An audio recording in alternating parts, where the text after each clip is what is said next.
दोस्तों, स्वागत है आपका हमारे चैनल आर.के. वर्मा में। और आज हम आपको तानसेन और बीरबल की बुद्धि परीक्षा बहुत ही मजेदार कहानी सुनाएंगे और साथ ही 5 और नई मजेदार कहानी सुनाएंगे। वीडियो को पूरा जरूर सुने। दोस्तों, अकबर बादशाह का दरबार 9 रत्नों से विभूषित था। उनमें एक रत्न का नाम तानसेन भी था। ये जाति का मुसलमान और गान और वाद्य विद्या में बड़े पंडित थे। इनकी गाने की विशेष कला देश देशांतर में फैली हुई थी। दूर देश के राजे अक्सर तानसेन के गाने को सुनने के लिए दिल्ली आते थे और उसका गान सुनकर लौट जाते थे। अपने राज्य में जाकर वे तानसेन की बड़ी प्रशंसा करते। इरसाले तानसेन पर दिल्ली के मुसलमानों का बड़ा अभिमान था। वे समझते थे कि तानसेन दिल्ली दरबार में सर्वश्रेष्ठ पुरुष है। परंतु बीरबल को इससे भी बड़े पद पर देखकर उनको बड़ा क्षोभ उत्पन्न होता था। वे हमेशा बीरबल को गिराने की ताक में लगे रहते थे। यहाँ तक कि छिपे तौर से समय समय पर बादशाह के सामने तानसेन की प्रशंसा किया करते थे। एक दिन रविवार के समय बादशाह बैठे हुए थे और बहुत से मुसलमान दरबारी उनसे बातें कर रहे थे। एक मुसलमान ने मौका देखकर तानसेन की बुद्धि विशेषता पर वार्ता छेड़ी। वह जब कभी तानसेन की बड़ाई करता तो वहां बीरबल का नाम अपनी जबान पर नहीं लाता था।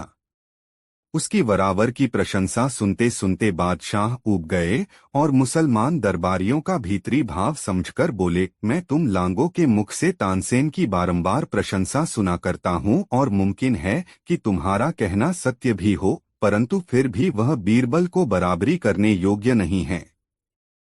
बादशाह के इस मार्मिक फटकार से मुसलमान दरबारियों को बड़ा कष्ट हुआ, परंतु वे दरबार के समय और कुछ न कहकर चुप रह गए। जब दरबार समाप्त हो गया तो वे संध्या समय एक सरदार के यहाँ एकत्रित हुए और आपस में अंतरंग मीटिंग कर उस सरदार की बैठक को तात्कालीन सामग्रियां से खूब विभूषित किया। बैठक के मध्य में बादशाह को बैठने के लिए एक सुवर्ण निर्मित सोने का सिंहासन सजाकर रखा गया।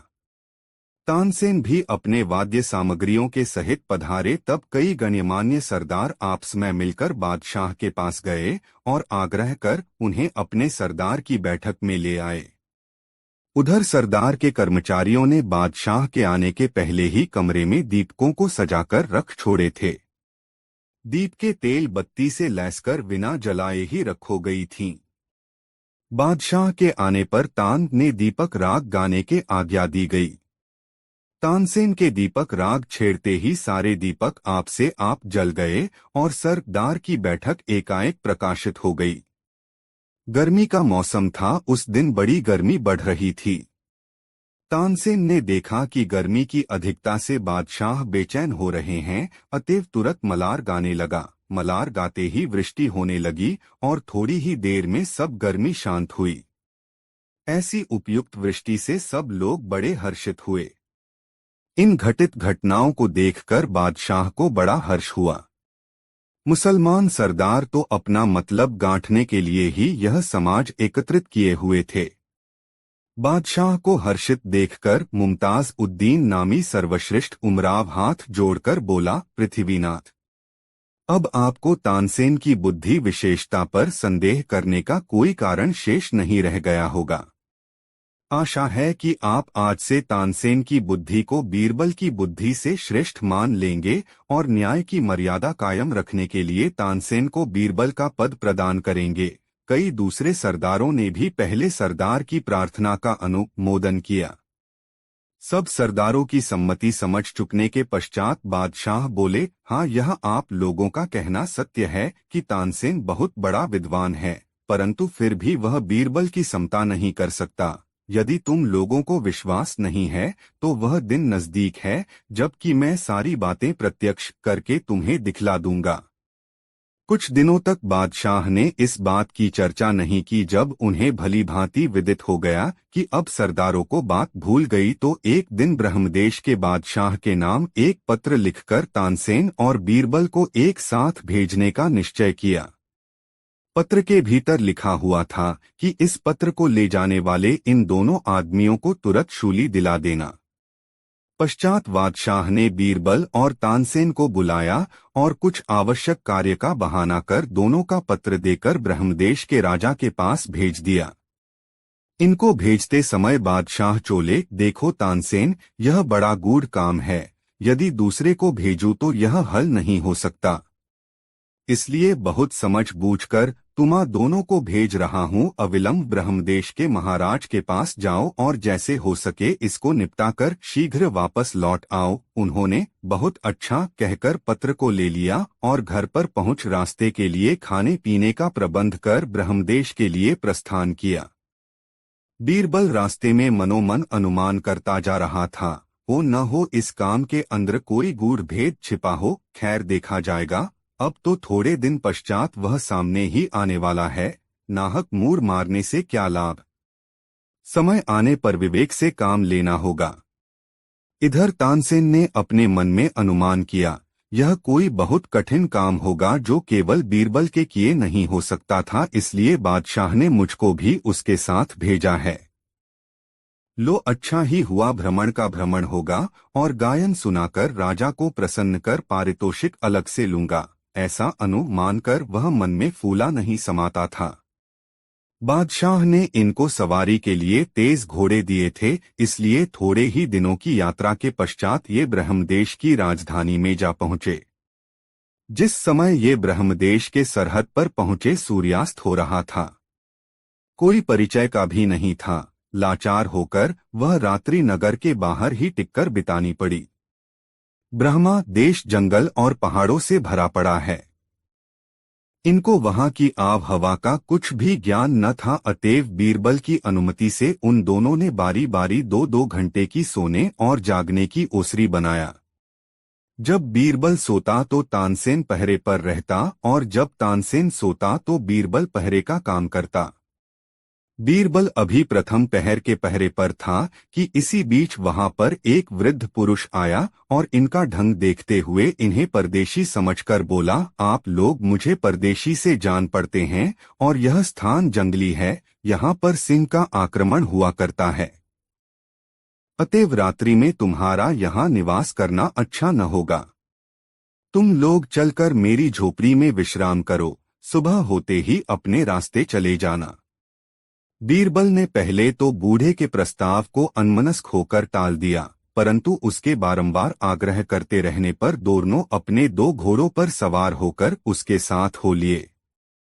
कुछ दूर चलकर बूढ़े का झोपड़ा मिला। वह घोड़ों को अपने बाड़े में बंधवाकर उन्हें झोपड़े में लिवा ले गया और उनके विश्राम के लिए 2 पृथक पृथक स्थान दिखलाकर आप भी अपनी चारपाई पर जा लेटा। सवेरा होते ही बीरबल वहां से प्रस्थान करने को तैयारी करने लगा। इतने में वह बुढ़ा ठेकता 2 आ पहुंचा और बीरबल से आग्रह पूर्वक बोला, आप लोग न जाने मेरे किस पूर्व पुण्य से इस झोंपड़ी में आ गए हैं। रात्रि में आपके भोजनादि का कुछ प्रबंध नहीं हो सका, जिस कारण मैं बड़ा शर्मिंदा हूँ, परंतु अब आपको यहाँ से बिना भोजन किए जाना मुनासिब नहीं है। मुझ दीन की यह क्षुद्र सेवकाई आपको स्वीकार करना उचित और धर्म संगत है। बीरबल ने देखा कि एक तो हम लोग एक दिन के भूखे हैं, दूसरे परदेश का मामला है, कब भोजन की व्यवस्था होगी और कब नहीं, इससे बेहतर है कि इस बुढ़े वाली करके चलें। बुढ़ा बीरबल की स्वीकृति प्राप्त कर प्रसन्न हो गया और तुरंत जंगली खाद्य सामग्रियों को लाकर उनको भोजन कराया। तब दोनों प्रसन्न प्रसन्न बुढ़े से अनुमति लेकर नगर की तरफ अग्रसर हुए। ब्रह्मदेश की राजधानी आवा नगरी बड़ी मनोरम थी। वहां को सड़कें और उच्च अट्टालिकाओं की उपमा दिल्ली नगर से कहीं बढ़ चढ़कर थी। राजा बड़ा दयालु, साहसी और प्रजावत्सल था। ऐसे राजा के सुशासन में प्रजा बड़ी खुशहाल थी। क्या मजाल कि कोई सबल किसी निर्बल पर प्रहार करे। शेर बकरी एक घाट पानी पीते थे। विशेष कहना वाक्य चातुरी दिखलाना होगा। वहां हर तरह से राम राज्य था। राज्य वर्ग के कर्मचारी बड़े धर्मपरायण और ईमानदार थे।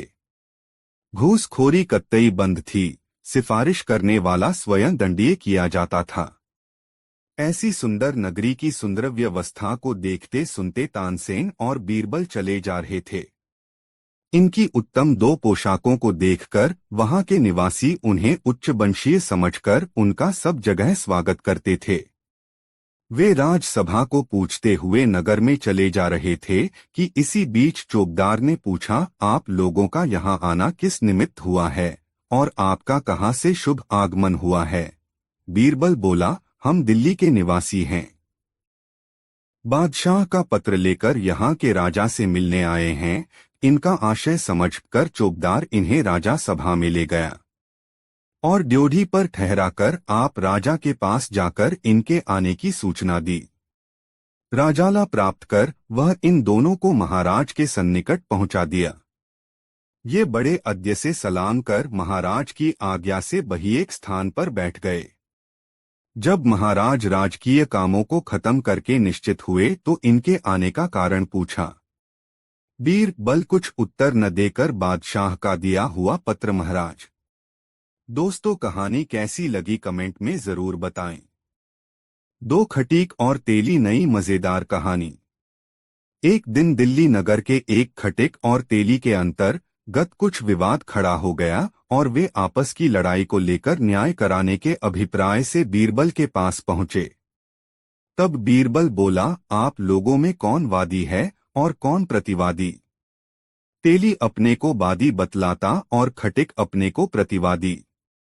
बीरबल ने कहा, अच्छी बात है, तुम लोग अपना ठीक ठीक हाल बयान करो। तेली ने कहा, दोवान जो, मैं अपनी एक छोटी सी दुकान अमुक महल्ले में रखता हूँ। एक दिन जबकि मैं अपनी दुकान पर बैठा माल खरीद फरोख्त कर रहा था, यह खटिक मेरी दुकान पर आकर मुझसे तेल मांगने लगा। मैंने इसके बार दो मांगने पर और कामों का हर्ष करके इसको तत्काल तेल दे दिया। दूसरे कामों का बहुत संझट था, फिर मैं उन कामों में लिपट गया।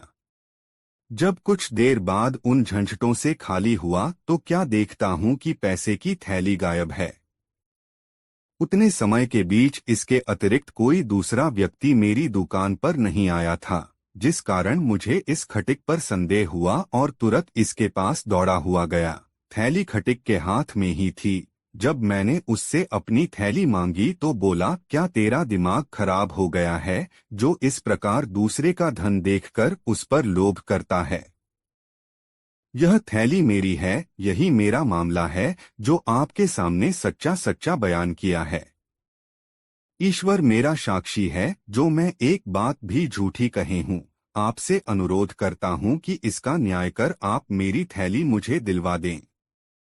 तब खटिक के बयान की बारी आई। वह बीरबल से बोला, गरीब परवर, आज मैं अपने बिक्री के पैसे का मिजान लगा रहा था, जबकि यह तेली मेरो दुकान पर तेल लेकर आया। यह मेरा निकट पड़ोसी है, मैं बराबर इससे तेल खरीद करता हूँ। यह तेल देकर तुरंत चला गया। जब कुछ देर बाद में पैसों का मीजान लगा चुका तो उन्हें गिनकर रखने के लिए थैली की तरफ देखा। थैली गायब हो गई थी। इसके अंतर्गत यही तेली मेरी दुकान पर आया था।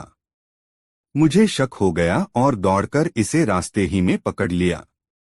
यह मुझे देखकर सिटपिटाने लगा और चाहता था कि चकमा देकर मुझे कोरा लौटा देवे।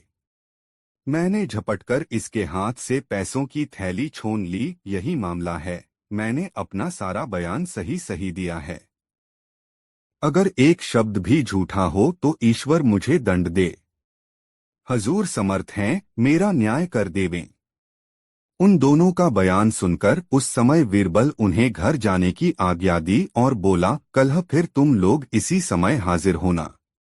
न्याय हो जाने तक इस पैसे की थैली को मेरे पास छोड़ जावो। थैली वहीं छोड़कर वे दोनों अपने अपने घर गए। इधर चीरवल ने एक नई युक्ति सोचकर पैसों को गर्म पानी में घुलवाया। उसको घुलवाने से यह अभिप्राय था कि यदि तेली के पैसे होंगे तो उसमें तेल लगा होगा और तेल गर्म पानी पर उतरा जाएगा, परंतु ऐसा न हुआ, बल्कि पैसों से और प्रकार की महक आने लगी। बीरबल को अब निश्चित हो गया कि वे पैसे तेली के नहीं हैं।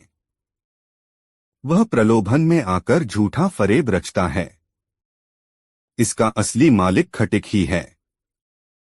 दूसरे दिन जब वे उपस्थित हुए तो बीरबल ने उनके हाथ पर गीता की पुस्तक और गंगाजल रखकर कसम खिलवाया, परंतु उसमें भी कोई न हटा तात्पर्य कि उन दोनों ने ही कसम खा ली।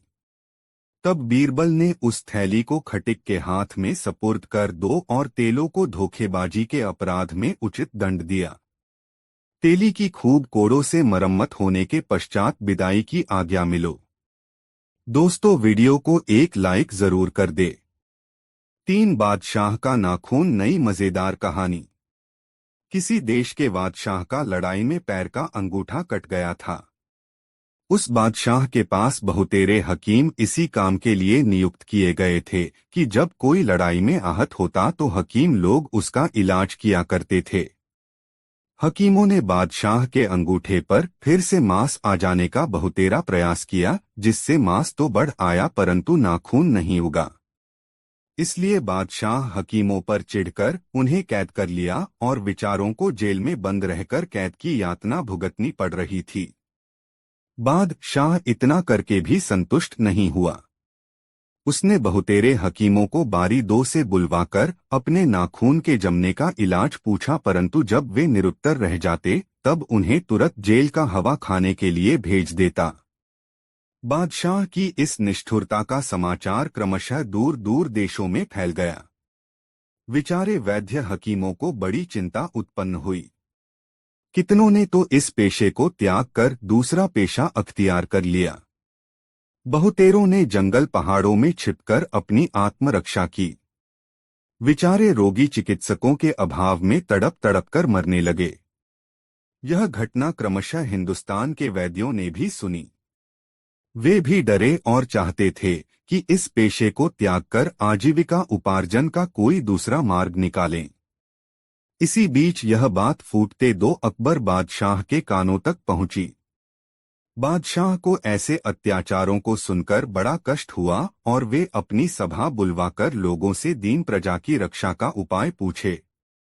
बीरबल बोला, पृथ्वीनाथ, यदि मैं किसी प्रकार बादशाह तक जा पहुंचे तो कोई न कोई युक्ति लड़ाकर सब कैदियों को मुक्त करा दूं। बादशाह ने इस काम को करने के लिए बीरबल को 1 मास की मोहलत दी। बीरबल वैद्य का सा रूप बनाकर उस शहर में जा पहुंचा और गरीबों की मुफ्त दवा करने लगा। धीरे वैद्यगी का सब सामान भी संग्रह कर लिया। इसकी दवा से बहुतेरे रोगी आरोग्य हो गए, जिस कारण इसका यश नगर में बिजली की तरह फैलने लगा। शहर के कितने रईसों ने बीरबल को परोक्ष में समझाया, इस नगर को छोड़कर बाहर चले जाओ, नहीं तो बादशाह आपको भी कैद कर मरवा डालेगा। बेगुनाह जान गंधाने से क्या लाभ, परंतु बीरबल ने उनकी बातों पर कान नहीं किया। वह बराबर अपना काम दत्तचित्त होकर करता ही रहा। क्रमशः यह बात धीरे 2 बादशाह के कानों तक पहुंची। वह तो बराबर ऐसे हकीमों की फिराक में पड़ा ही रहता था। इसलिए दूसरे ही दिन अपन सिपाही भेजकर बीरबल को अपनी सभा में बुलवाकर बोला, हकीम जी, मैंने आपका बड़ा नाम सुना है, यदि आप मेरा भी कुछ भला करें तो मैं आपका बड़ा उपकार मानूंगा। मेरे अंगूठे का नख लड़ाई में कटकर गिर गया है। मैंने उसको फिर से उगाने के लिए बहुतेरे हकीम और वैद्यों की दवाएं की, पर कोई वैद्य श्राकृत कार्य नहीं हुए। यदि आपकी औषधि से लाभ होगा तो मैं सदैव आपका गुणगान करूंगा। बीरबल बोला, बेशक मैं आपका इलाज करूंगा, मुझे इस रोग की दवा मालूम है। उसके लगाने से 5 दिनों के अंतर्गत आपके नख फिर से उगाएंगे। मेरे गुरु का इस दवा पर बड़ा भरोसा है। उन्होंने मुझसे बतलाया था कि यह दवा कभी व्यर्थ नहीं जा सकती। आप मेहरबानी करके मेरे बतलाने के अनुसार दवाओं का संग्रह करा दीजिए। बादशाह प्रसन्न होकर बोला, हकीम जी, मुझे अब तक बहुतेरे हकीमों से पाला पड़ चुका है, परंतु आपसा अपनी दवा में दृढ़ता रखने वाला एक भी न मिला। बीरबल बोला, यदि परमात्मा सहायक रहा तो मैं आपसे निश्चय पूर्वक कहता हूं कि 3 दिन में फिर आपके नख पहले के समान उग आएंगे। हाँ, साथ ही इसके एक बात और है, मेरी दवा के नुस्खे कुछ ऐसे आसान नहीं हैं। उनके एकत्रित करने में बड़ी कठिनता होगी। बादशाह बोला, कोई कठिनता नहीं है। क्या मैं इतना बड़ा बादशाह होकर दद्याओं को संग्रह न कर सकूंगा? बीरबल ने कहा, चाहे जो हो, संग्रह करना आपका काम है। मैं तो ऐसा कहता भी नहीं हूं कि आप उसे संग्रह नहीं कर सकेंगे। परमात्मा की कृपा से सब कुछ हो सकता है। केवल आपको एक शर्त लिखनी पड़ेगी कि अगर 1 मास के अंतर्गत आप दवाओं का संग्रह न कर सकेंगे तो फिर आपका मुझ पर कोई दावा नहीं रह जाएगा और आपके यहाँ जितने हकीम और वैद्य कैदी हैं सबको छोड़ देना पड़ेगा। हाँ, मैं आपको यकीन दिलाता हूँ कि जब कभी आप मेरी दवा मंगवा देंगे मैं बिला उज़्र आपकी खिदमत में हाजिर होऊंगा। बादशाह ने अपने मन में अनुमान किया, यह हकीम पहले पहल इस नगर में आया है, इसलिए इसको मेरे खजाने का ज्ञान नहीं है। समझता है कि इतना द्रव्य बादशाह न खर्च कर सकेंगे कि जिससे दवा खरीदी जा सके। भला ऐसी वह कौन सी दवा होगी कि जिसे मैं न खरीद सकूंगा? वह अपने मन में खूब संकल्प विकल्प कर अपने को दृढ़ बनाकर बीरबल के कथनानुसार प्रतिज्ञा पत्र लिख दिया और फिर हकीम से दवा का नाम बतलाने की प्रेरणा की। बीरबल को भीतर दो बड़ी प्रसन्नता हुई। उसने जान लिया कि अब निरपराध हकीम और वैद्यों के मुक्त होने का समय नजदीक आ गया है। हरी इच्छा प्रगट में बादशाह का यह शेर पढ़कर सुनाया। आना नहीं मुश्किल है कुछ नाखून का, फूल गर गूलर के हों व रोम हो भल्लूक का। उसके उपरोक्त शेर को सुनकर बादशाह अपने दीवान को दोनों वस्तुओं को यथाशीघ्र मंगवाने की आज्ञा दी। दीवान अपने निमक खाए भर परिश्रम करके थक गया, परंतु उसे सफलता न मिलो। उधर 1 महीने की शर्त भी पूछ गई। बादशाह को लाचार होकर सब कैदी वैद्य और हकीमों को जेल से मुक्त कर देना पड़ा। बादशाह ने कैद से छूटे हकीम वैद्यों को बुलवाकर उपरोक्त दवा का गुण पूछा। बीरबल उन्हें पहले ही से सावधान कर चुका था, इसलिए वैद्यों और हकीमों ने बीरबल की दवा की बड़ी तारीफ की। बादशाह को कहीं से बीरबल का छिद्रान्वेषण करने की जगह न मिली, अतएव वह उसे एक उत्तम कोटि का हकीम समझकर उस पर रुष्ट नहीं हुआ। बेचारे हकीम कैद से छूटकर उसे बहुत दुआ दिए और सबों ने आपस में सहयोग कर अपने प्राणरक्षक को एक अच्छी रकम भेंट दी। बीरबल वहां से चलकर कई दिनों के पश्चात दिल्ली पहुंचा और बादशाह के सामने वहां का आद्योपांत समाचार कहकर सुनाया। बादशाह ने बीरबल के बुद्धिमानी की बड़ी प्रशंसा की और अन्य दबारी भी सब तफर से वाह वाह करने लगे। दोस्तों, कहानी वीडियो कैसा लगा कमेंट में जरूर बताएं। 4 व्यसनी की लत बिल्कुल नई मजेदार कहानी। एक दिन बादशाह बीरबल के साथ नगर में होकर हवाखोरी के लिए निकला था। एक जगह नुक्कड़ पर उसे एक औरत दिखाई पड़ी। वह महाफूहड़ देख पड़ती थी। उसके मोटे मोटे होठों के बीच से 2 बड़े 2 दांत बाहर को झांक रहे थे। नाक से पोटा जारी था। मलिन वस्त्र, खुले बाल और शरीर पर मिट्टी पानी मिश्रित दाग पड़े हुए थे। बात करते समय मुंह से थूक बाहर निकला आता था। कहाँ तक कहें वह सर्वांग फूहड़ थी। राजा की तो बात ही अलग है, उसके हाथ के स्पर्श किए फल तक भी किसी रंग का खाने को जी नहीं चाहता था। वह स्त्री गर्भिणी थी। यह देखकर बादशाह को बड़ा आश्चर्य हुआ और वे बीरबल से बोले, बीरबल, जरा कामदेव का प्रबल प्रभाव तो देखो। जिसके देखने मात्र से घृणा उत्पन्न होती है, उसके साथ रमण करने वाला भला कैसा होगा? बीरबल ने उत्तर दिया, पृथ्वीनाथ, भूखे को जूठा मीठा नहीं सूझता। निद्रा देवी के आवाहन के समय मुलायम सेज व जमीन का विचार नहीं उठता। उसी प्रकार काम की ज्वाला के सामने भी भले बुरे का परिज्ञान भूल जाता है। उस समय काम से पीड़ित व्यक्ति को न जात सूझता है न कुजात। आपको अन्वेषण करने पर ऐसे बहुतेरे पुरुष मिलेंगे जो देखने में तो बड़े सुंदर और फिटिक बाज होंगे, परंतु ऐसी 2 गलीज जगहों में उन्हीं का नंबर निकलता है। बादशाह ने कहा, हाँ, तुम्हारा कहना भी सत्य हो सकता है। इसलिए मैं चाहता हूं कि इससे रमण करने वाले की खोज की जाए। मैं उसे देखना चाहता हूं। बीरबल बोला, शायद कुछ देर अगल बगल के लोगों से पूछताछ करने पर कुछ भेद खुले। ऐसा विचार कर वे वहां से कुछ दूर निकल गए, परंतु बीरबल को उस बात की ही धुन बंधी रही। वह बराबर उसी स्त्री की तरफ लगा हुआ था। थोड़ी देर बाद एक ऐसी घटना घटी कि एक कामी पुरुष उसके बगल से होकर निकला और उस स्त्री से कुछ संकेत द्वारा कहकर आप आगे निकल गया। वह देखने में किसी उच्च कुल का जान पड़ता था, परंतु स्वभाव से लंपट प्रकट होता था। बीरबल ने उसे बादशाह को दिखाकर कहा, पृथ्वीनाथ, यही पुरुष उस स्त्री का यार जान पड़ता है। बादशाह को बीरबल की बातों से आश्चर्य हुआ और वे बोले, इस पर कैसे विश्वास किया जाए। बीरबल ने उत्तर दिया, उसकी तरफ कुछ देर तक ध्यान पूर्वक देखने से आपको स्वयं सिद्ध हो जाएगा। बादशाह ने बीरबल के कहने का अनुसरण किया। वे अनजानों की तरह उसकी दृष्टि बचाकर बराबर उसी तरफ देखते रहे। कुछ कालोपरांत वह लंपट फिर घूम कर आया और अंगुली के संकेत से उसे कुछ कहकर आप अग्रसर हुआ। महामाया भी उसके पीछे चली। कुछ देर के बाद वे दोनों एक गली में मुड़कर इनकी आंखों से ओझल हो गए। यह देखकर बादशाह का भ्रम मिट गया और उन्हें उस लंपट का जार उस होना निश्चित हो गया, परंतु फिर भी उधर ही दृष्टि अड़ाए रहे।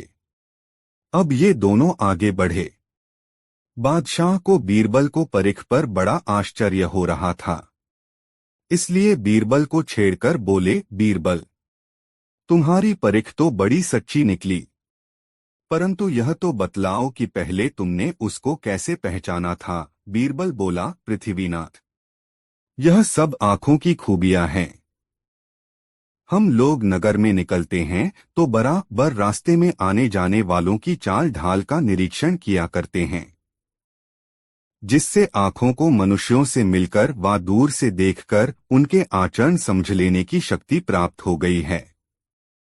मैं बहुत देर से बराबर उस लंपट की हरकतों को देख रहा था। पहले जब वह आया तो उसके हाथ पर केवल खैनी थी। चूने की तलाश में अगल बगल की दोवालों को देखता जा रहा था। दैवात एक संडास पर ताजा चूना छुआ गया था। झट अंगुलियों से चूना पोंछकर खैनी बनाकर खा लिया। अब आप ही बतलाएं कि जो संडास का चूना खैनी में मिलाकर खाने में नहीं हिचकता, उसके लिए यह काम करना कौन सा आश्चर्य है। उसी समय मुझे विदित हो गया कि यह व्यक्ति व्यसनों का संचा गुलाम है। बादशाह को बीरबल की ऐसी गुप्त पहचान से बड़ी प्रसन्नता हुई और वह घर आकर उसको एक जोड़ी दुशाला पारितोषिक दिया। दोस्तों, वीडियो कैसा लगा कमेंट में जरूर बताएं। 5 सुनार के हथकड़े। एक रोज बादशाह ने बीरबल से पूछा, क्या यह बात सही है कि कारीगर लोग मालिक की आंखों में धूल झोंककर अपना उल्लू सीधा कर लेते हैं? इस विषय की लोगों में बराबर चर्चा सुनने में आती है। बीरबल ने कहा, पृथ्वी नाथ, यह तो आंख देखी और कान सुनी बात है। जो जिस काम को करता है वह उसमें पंडित हो जाता है। बादशाह ने फिर पूछा, तो क्या सुनार, लोहार, दर्जी पेशा के सभी चोर ही होते हैं? बीरबल ने उत्तर दिया, मैं यह कैसे कह सकता हूँ कि सभी कारीगर चोर ही होते हैं, परंतु फिर भी कितनों की चोरी सबको विदित हो चुकी है। जैसे सुनार ही को लीजिए। इनके संबंध में लोगों का विश्वास है कि कोई चाहे कितनी ही इनकी चौकसी करे, ये इनकेन प्रकारेण माल में से चोरी कर ही लेते हैं। कला की चालाकी संसार में विख्यात है। लोग तो परंतु ये इनकी इस यहाँ तक कहते हैं कि दुनिया की बातें तो दरकिनारे रहीं, ये अपने माता पुत्री तथा बहनों के आभूषणों में से भी चोरी करते हैं। यदि कहीं चुराना भूल गए तो समझ लीजिए कि उस रात में उन्हें नींद हराम हो जाती है। ये कपट मुद्रा कर जब तक उसमें से कुछ माल निकाल न लेंगे, तब तक इनके पेट में चूहे कूदा करेंगे। इस संबंध की एक घटना मेरी आंखों के सामने भी घटी है, उस पर जरा विचार कीजिए। एक गांव में एक वृद्ध सुनार रहता था। बुढ़ापे के कारण वह सुनारी का काम नहीं कर सकता था। इसलिए विवश होकर दुकान में बैठा बंठा अपने एकलौते लड़के को सोनारी का काम सिखाया करता था। यदि लड़का कहीं चूक करता तो वह तुरंत उसकी भूल सुधरवा देता था। दैवयोग से उस वृद्ध सुनार की लड़की ससुराल से पीहर आई। उसे भी कुछ सोने के गहने बनवाए थे, अतएव अन्य जगह न देकर उसने अपने भाई से ही गहने बनवाना उत्तम समझा। उसका ख्याल था कि भाई के हाथ से बने हुए गहनों में फर्क नहीं पड़ेगा। दूसरे सुनारों का क्या विश्वास। वह अपना सब सोना भाई को देकर आप उसके पास बैठकर गहने बनवाने लगी। उसका बूढ़ा बाप भी वहीं दुकान में बैठा हुआ था। बूढ़े ने मन में अनुमान किया, जो मैं लड़के से प्रकट रूप में कहता हूं तो लड़की सारी बातें जान जाएगी, और यदि नहीं कहता हूं तो लड़का चहन के गहने सोचकर उसमें से चोरी नहीं करेगा। तब तो मेरे इस पेशे का नाम कलंकित होगा। वह अंगड़ाई लेता हुआ चोला, अरे राम, अपने लिए तो सभी एक समान हैं। ठग जाने ठगी की भाषा, ताते उमा गुप्त करी राखा, बाली घटना घटी। लड़का बाप की शिक्षा से धीरे धीरे पंडित हो चुका था। उसने अपने पिता के कहने का भावार्थ समझ लिया, परंतु प्रकट रूप से पिता को कुछ उत्तर नहीं दिया। बूढ़े ने समझा कि शायद लड़के को मेरा सांकेतिक शब्द समझ में नहीं आया, अतएव रह रहकर वही पहले वाला शब्द पुनः पुनः कहने लगा। लड़का दत्तचित्त हो अपनी बहन से बातें करता हुआ गहने गढ़ रहा था। पिता के बार बार के टोकारे से खींच कर बोला, पिताजी, आज आप इतना राम राम क्यों कह रहे हैं? अरे राम ने तो बहुत पहले ही लंका नगरी को लूट लिया था, अब उसमें रखा ही क्या है? अपने लाडले से ऐसा संतोषप्रद उत्तर पाकर वृद्ध गद हो गया और उसे अपने पुत्र पर बहुत भरोसा हुआ। वह लड़का कोवा से कबेला चतुर वालों कहावत पहले ही चरितार्थ कर सोने की एक गुली माल में से कपट कर राख में छिपा दिए था। इस घटना को सुनकर बीरबल ने कहा, पृथ्वीनाथ, कारीगर बड़े बजर बेहया होते हैं। वे अपने कला में जब तक चोरी करना नहीं जानते तब तक उनको अपने कारीगर होने में संदेह ही बना रहता है। आप इसे पक्का समझें कि जो जितना बड़ा कारीगर होता है वह उतना ही चोर भी होता है। यही इनकी विशेषता है कि माल चुरा लेते हैं और दूसरों पर इनका भेद प्रकट नहीं होने पाता। सुनार तो शास्त्रों द्वारा इस फन में विख्यात हैं। इनका नाम शास्त्रकारों ने पश्यतो हर बतलाया है। इसका भावार्थ यह है कि यह आंख के सामने ही चोरी करते हैं, परंतु देखने वालों की बुद्धि कुछ काम नहीं करती। दोस्तों, वीडियो को एक लाइक जरूर कर दे। 6 भाग्य बड़ी है कि उद्योग नई मजेदार कहानी। एक दिन बादशाह ने अपने दरबारियों से भरी सभा में पूछा, भाग्य बड़ी है व उद्योग? सब दरबारियों ने एक मत होकर बतलाया, पृथ्वीनाथ। उद्योग बड़ा है, परंतु बीरबल की राय सबसे भिन्न थी। वह अपनी तरफ से अकेला होकर बोला, महाराज, मेरी सम्मति से भाग्य बड़ी है। बादशाह ने बीरबल से पूछा, यदि उद्योग न किया जाए तो भाग्य क्या कर सकती है? भला उस मनुष्य को जो भाग्य के भरोसे बैठ रहे, कभी खाना नसीब हो सकता है? बीरबल ने उत्तर दिया, चाहे कोई कितना ही उद्योग क्यों न करे, परंतु जो बात उसके भाग्य में लिखी न होगी कदापि नहीं मिल सकती।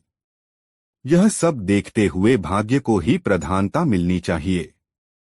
एक दरबारी को बीरबल की यह दलील बहुत खटकी और वह बादशाह से निवेदन कर बोला, पृथ्वीनाथ, जब बीरबल को भाग्य की प्रधानता मालूम है तो इसका कोई सबूत भी होगा।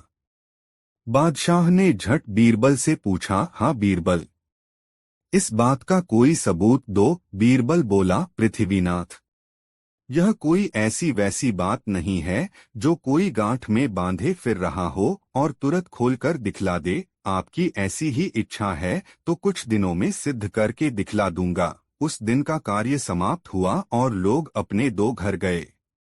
एक दिन बादशाह को जमुना में शेर करने की इच्छा हुई, अतएव कुछ दरबारियों को साथ ले एक खास नौका पर बैठकर यमुना जी में जल विहार करने लगा। बीच दरिया में पहुंचकर फिर उसे भाग्य और उद्योग वाली बात स्मरण हो आई उसने बीरबल से कहा, क्यों बोरबल, अभी तुम्हारा दिमाग ठिकाने आया कि नहीं? बोलो, उद्योग को प्रारब्ध से प्रधान मानते हो वा नहीं? इस बार भी बीरबल ने पहले ही सा उत्तर दिया। बीरबल की इस हठधर्मी पर बादशाह चिढ़ गया और तत्क्षण अपने हाथ की अंगूठी निकालकर जमुना जल के मध्य में छोड़ दिया और बोला, अच्छा बीरबल, यदि अपनी भाग्य की प्रधानता से तू 1 मास के अंतर्गत यह अंगूठी मुझे न मिला सकेगा तो तेरी गर्दन उड़ा दी जाएगी। बादशाह के उस आकस्मिक कोप से सब लोग थर्रा गए। सब लोगों ने देखा कि यहाँ पर जमुना जी का जल बहुत गहरा है। यहाँ से अंगूठी का मिलना असंभव हो नहीं बल्कि नितांत असंभव है। अब बोरबल की जान नहीं बच सकती, परंतु बीरबल ने कुछ जवाब नहीं दिया। वह चुपचाप बैठा रहा। नाव किनारे पर आ लगी। घर लौटते समय बादशाह ने उस जगह अपने सिपाहियों की पहरा चौकी बांध दो ताकि बीरबल किसी प्रकार उस अंगूठी को जल से बाहर न निकाल सके। बीरबल प्रारब्ध के भरोसे चुप्पी साध कर बैठा रहा। जब 27 दिन व्यतीत हो गए तो बादशाह ने बीरबल से पूछा, क्यों बीरबल, अंगूठी मिली? बीरबल ने इनकार किया। तब बादशाह ने कहा, देखो बीरबल, अब भी उद्योग की प्रधानता स्वीकार कर लो, मैं तुम्हें माफी दे दूंगा। बीरबल ने उत्तर दिया, नृथवीनाथ, भाग्य के सामने उद्योग नहीं टिक सकता। मशल मशहूर है, घड़ी में घर जले 9 घड़ी भद्रा। अभी 3 दिन का समय और है, इतने में तो कितना उलट फेर हो सकता है। बादशाह के क्रोध रूपी अग्नि में और भी आहुति पड़ गई। वह एकदम क्रोधित हो गए। जब अवधि का दिन बीत गया तो चौथे दिन फिर बादशाह ने बीरबल से अपनो अंगूठी मांगी। बीरबल ने कहा, पृथ्वीनाथ, मेरे भाग्य से अंगूठी नहीं मिली। बादशाह क्रोधित होकर बोला, तब मरने के लिए प्रस्तुत हो जाओ। बीरबल तो पहले से ही कमर कस चुका था। वह बादशाह के सामने निर्भय खड़ा हो गया। उसकी मुस्के कसकर बांध दी गई। बीरबल की दशा पर बादशाह को फिर तरस आ गई और बोले, बीरबल, अब भी मौका है, तुम उद्योग की प्रधानता स्वीकार कर लो, मैं तुम्हें माफ कर दूंगा। बीरबल ने उत्तर दिया, गरीब परवर, मरते को मारना अच्छा नहीं। आप तुरंत मुझे मारे जाने की आज्ञा दीजिए। बादशाह ने कहा, अच्छी बात है, तब तो आगे ही आ रहा है। बादशाह ने वधिक को बीरबल को फांसी घर ले जाने की आज्ञा दो। वह घर मकान के चौक के पास ही बना हुआ था। चीरबल की यह दशा देख समस्त प्रजा घबरा ठड़ी, क्योंकि बीरबल के समय में सबको रामराज्य था। न राजा का जुल्म प्रजा पर चलने पाता था और न प्रजा का राजा पर। सबके चेहरे पर मुरदनी छा गई। बीरबल के घर वाले भी चुपचाप मलिन मुख किए सब कार्यकलाप देख रहे थे। वे अब अपना धैर्य कायमन रख सके और सबके सब सुसक सुसक कर रोने लगे। चीरबल फांसी के तख्ते पर चढ़ाया गया। नियम के अनुसार वधिकों ने बीरबल से पूछा, आपकी अंतिप्र इच्छा क्या है? उसको पूरी करने के लिए 10 मिनट का समय और दिया जाता है। बीरबल अभी कुछ कहने भी नहीं पाया था कि एक फकीर प्रकट हुए। उनको आते किसी ने नहीं देखा था, जिससे ऐसा प्रतीत हुआ मानो जमीन को फाड़कर प्रकट हुए हो। फकीर ने कहा, बीरबल, यह तुम्हारे फांसी का समय है, अतएव मरने से पहले एक पुण्य कर्म करता जा। यह सवेरे सवेरे का समय है और मुझे भूख बहुत लगी है, इससे तू मेरे भोजन का प्रबंध कर। इससे बढ़कर दूसरा दान नहीं है। सदा ऐसे लोग कहते आए हैं। मैं मछली खाना चाहता हूँ, इसलिए एक अच्छी मछली पकाकर खिला और मुझ क्षुधित का आशीर्वाद ले। बीरबल बड़ी असमंजस में पड़ गया। एक तो मरण काल, दूसरे फकीर की याचना, सो भी मछली। वह बोला, शाह साहब, आपको ज्ञात होना चाहिए कि मैं एक कुलीन ब्राह्मण हूँ। हम लोग अपने चौके में मछली मांस का प्रयोग नहीं करते, फिर आपको क्यों कर खिलाऊं? फकीर बोला, यह सब सही है, परंतु यदि तू इस मरणकाल में मेरी क्षुधा मिटाएगा तो इस पुण्य से तेरा बाल बच्चों के सहित कल्याण होगा। वहां पर उस समय जितने लोग एकत्रित थे, सबों ने बीरबल से फकीर की इच्छा पूर्ति का अनुरोध किया। कुछ काल तो यूं ही बातचीत में टल गया। अंत में मत विशेषता के कारण बीरबल को अपनी जिद छोड़नी पड़ी। एक आदमी बाजार जाकर एक मल्लाह से एक खूब मोटी और बड़ी मछली खरीद लाया।